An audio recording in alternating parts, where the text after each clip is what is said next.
Good morning student. आज आपका maths का एग्ज़ाम हो गया है, तो हम अपने एक बार फिर जो आपके जिसमें आपके पार्ट 1, 2 और 3 से संबंधित प्रश्न आए थे और अब उसके बाद मैं आपको वापस अपनी सिलेबस को ही हम अपना पूरा करते हैं। हमारा पार्ट 4 रिवीजन से पहले हमारा पार्ट कौन सा चल रहा था? पार्ट 4, जिसमें अभ्यास 4.1 और अभ्यास 4.2 पूरी हो चुकी थी। इससे संबंधित प्रश्नों को हमने कर लिया था और आज जो हम शुरू करेंगे पार्ट 4, जिसका नाम है वैदिक गणित, इसकी अभ्यास हम 4.3 को शुरू करेंगे। हम अभ्यास किसको शुरू करेंगे? 4.3, ठीक है। इसकी अभ्यास 4.3 करेंगे और जो हम प्रश्न देख लेते हैं वो है प्रश्न इसमें आपको विचलन लिखना है। आधार 10 लेते हुए विचलन लिखना है, ठीक है। तो देखते हैं हम अपना प्रश्न। छोटी सी अभ्यास है 4.3।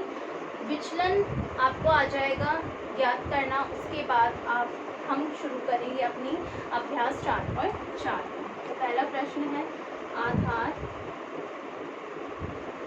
10 लेते हुए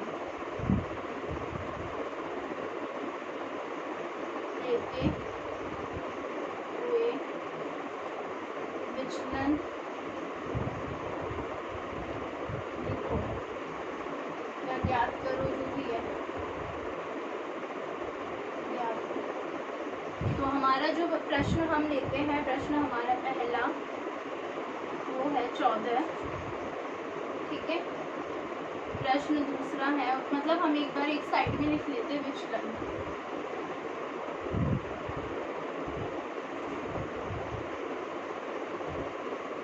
पहला दूसरा जो हमारा प्रश्न है वो है 11। एक बार हम संख्या लिख लेते हैं, प्रश्न लिख लेते हैं, उसके बाद इसको करेंगे, ठीक है। सबका ही विचलन बता देती हूँ मैं, छोटा ज़्यादा कोई बड़ा नहीं है ये, तो इसका कोई ऐसे बड़ा सा सॉल्यूशन नहीं करना है। 9, पाँचवा है 13, 19, 7 और 6, 7,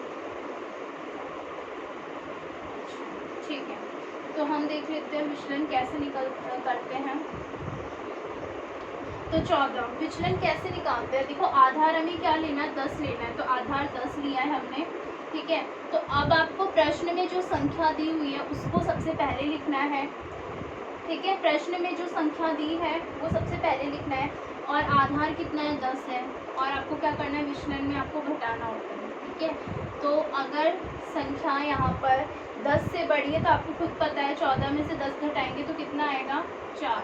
और आपको ध्यान रखना है बड़ी संख्या होने पर, यहाँ पे बड़ी संख्या होने पर आपको प्लस का 4 लगाना है। आपको किसका लिखना है? जोड़ का निशान लगा के आपको प्लस का 4 आएगा, ठीक है।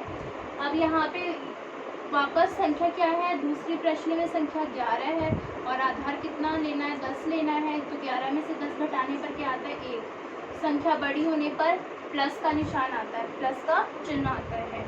प्रश्न 8वां, इसमें प्रश्न तीसरा, इसमें संख्या क्या है? 8, आधार कितना है? 10। तो अब आप देखो 8 में से 10 घटा सकते हैं? 8 में से 10 नहीं घटा सकते।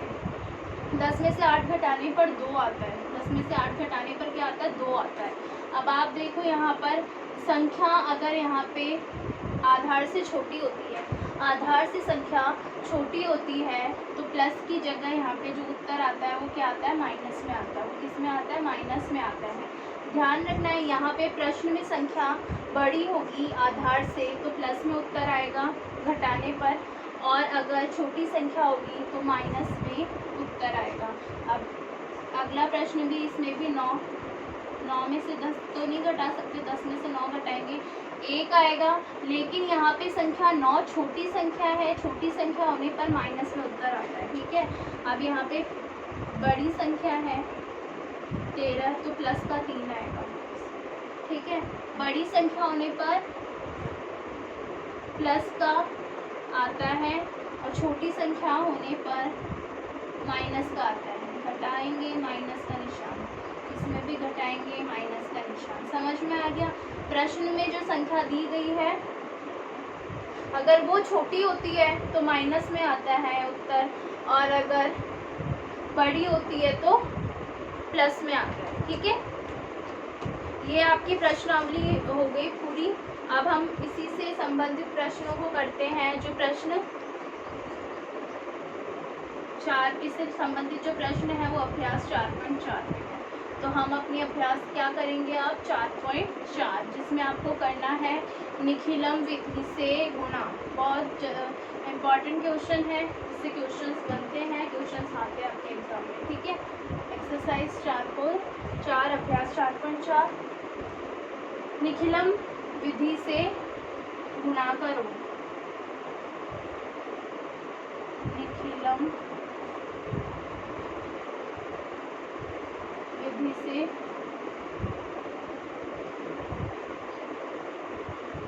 गुणा करो। तो जो हम आज जो सिर्फ मैं आपको पहला और दूसरा ही प्रश्न करवाऊंगी। पहला प्रश्न विभव संख्या लिख देती हूँ मैं 12 और 9, और आगे हम अगली क्लासेस में हम अपने आगे के प्रश्न करेंगे। आज मैं सिर्फ आपको 2 ही प्रश्न करवाऊंगी। ठीक है, अब आ जाते हैं निखिलम विधि से गुणा करना है। देखो, आपको ध्यान रखना है, सिंपल तरीके से कोई गुणा नहीं करके मेरे को वर्क सेंड नहीं करेगा। ठीक है, आप लोगों को जो वर्क दिया जाता है आपको लगता है कि हमें यही करना, और आप लोग कोई ही सिंपल तरीके से घटाकर सिंपल तरीके से गुणा करके भेज दे तो रॉन्ग हो जाएगा। निखिलम विधि से करना है, वैदिक गणित चल रही है आपकी। अब सबसे पहले इनमें आधार लेते हैं हम, क्योंकि प्रश्न में आधार दिया हुआ नहीं है, तो आपको ध्यान रखना है, आपको हमेशा आधार 10 लेना है। आपको आधार क्या लेना है? 10 लेना है। ठीक है, अब हम निकालेंगे विचलन। अब क्या निकालेंगे? हम विचलन निकालेंगे। पहली संख्या कौन सी है? पहले हम लिखेंगे 12 और 9 को इस तरीके से। 12 और 9 को आप इस तरीके से लिख देना। ठीक है, पंक्ति में।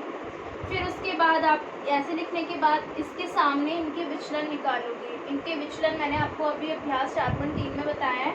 आधार 10 ले लिया, और ये अगर प्रश्न में जो संख्या है वो बड़ी होती है तो घटाने पर क्या 12 में से 10 घटाएंगे तो कितना उत्तर आता है? 2। अब बड़ी संख्या होने पर प्लस का उत्तर आता है ना। विचलन निकालते तब ऐसे ही करते ना। और 10 में से 9 घटाने पर क्या आएगा? 1 आएगा। अब आप एक चीज़ देखो, प्रश्न में आधार से छोटी संख्या है, आधार से बड़ी संख्या होने पर प्लस का उत्तर आएगा, आधार से छोटी संख्या होने पर माइनस में आएगा। ठीक है, ये विचलन हो गए। अब लाइन बनाओगे सीधी। ठीक है, अब क्या करते हैं, आपको तिरछी संख्याओं को इस तरीके से संख्याओं को क्या करना होता है? प्लस करना होता है। इन संख्याओं को, तिरछी संख्याओं को प्लस करना होता है। आप ऐसे भी कर सकते हैं प्लस, ऐसे करोगे तो भी वही उत्तर आएगा, ऐसे प्लस करोगे तो भी वही उत्तर आएगा। ठीक है, तो मैं 9 और 2 को प्लस करवा रही हूँ, तो आप ऐसे कर लेना। 9 और 2 को प्लस करा, बीच में इस तरीके का निशान लगाना है आपको, स्लैश का। इन 2 संख्याओं को आपको क्या करना है? गुणा करना है। इन 2 संख्याओं को आपको क्या करना है? गुणा करना है। अब 2 गुणा करना है। अब एक चीज़ देखो, ये माइनस का 1 है, तो गुणा के साथ ऐसे -1 नहीं लिखोगे, कभी भी 2 चिन्ह एक साथ नहीं लगते हैं।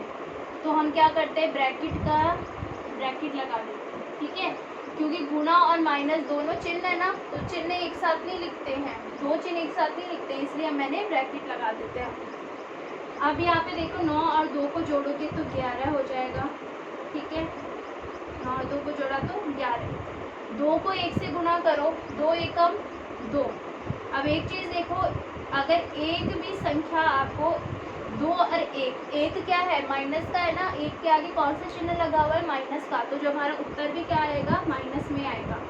एक ध्यान रखना है, कोई भी संख्या, दोनों में से कोई भी एक संख्या अगर माइनस की है तो आपका उत्तर भी माइनस में आएगा। ठीक है, समझ में आ गया? अब इसके बाद आपको इसको क्या करना है? अगर माइनस में उत्तर आता है तो उसको आप हमेशा 10 में से घटा दोगे। 10 में से क्या करोगे? घटा दोगे। तो 10 में से 2 घटाएंगे तो 8 आ जाएगा। ठीक है, और 10 में से घटाएंगे और इसमें क्या करेंगे? इसमें से 1 घटा देंगे। इसमें से क्या करेंगे? 1 घटा देंगे। तो यहाँ पे क्या हो जाएगा? 10 11 में से 1 घटाया तो 10 आ जाएगा। तो 108 जो है इसका उत्तर हो गया। मैं एक बार वापस समझा देती हूँ। सबसे पहले संख्या को इस तरीके से लिखेंगे, फिर उसका विचलन निकालेंगे। विचलन कैसे निकालते हैं? अगर आधार में से घटाते हैं, हम आधार में से क्या करते हैं? संख्या को घटाते हैं। प्रश्न में जो संख्या अगर बड़ी दी गई है तो आपका 12 में से 10 घटाने पर 2 आता है ना, बड़ी संख्या दी हुई है तो प्लस में उत्तर आएगा, और अगर छोटी संख्या है तो माइनस में उत्तर आएगा। ठीक है, इसके बाद लाइन बनाओगे। इन दोनों संख्याओं को आप इस तरीके से भी तिरछी संख्याओं को जोड़ोगे और इन दो संख्याओं को गुणा करोगे। अब दोनों संख्याओं में से एक भी संख्या अगर माइनस की है तो उत्तर भी आपका माइनस में आएगा, और माइनस वाले को चेंज करने के लिए 10 में से घटाना होता है। वो संख्या अगर यहाँ पे 4 होता, 3 होता, तब भी उसको 10 में से घटाते और इसमें से 1 घटा देते। इसमें से इसको तो 10 में से घटाते और इसमें 1 घटाते। ठीक है, तो ये आपका उत्तर हो गया। अब हम हल करते हैं अपना दूसरा। इसमें भी 15 और 12 को हमने संख्याओं को ऐसे लिख दिया। अब इसका क्या करेंगे? आप यहाँ लिख देना आधार 10। इसमें भी क्या करोगे? विचलन निकालोगे। इसका विचलन 5 आया और इसका विचलन 2 आया। प्लस में इस वजह से आया क्योंकि दोनों संख्याएं क्या है? बड़ी है, और 15 में से 10 घटाने पर 5 आता है, 12 में से 10 घटाने पर 2 आता है, और संख्या बड़ी है इसलिए प्लस में आएगा।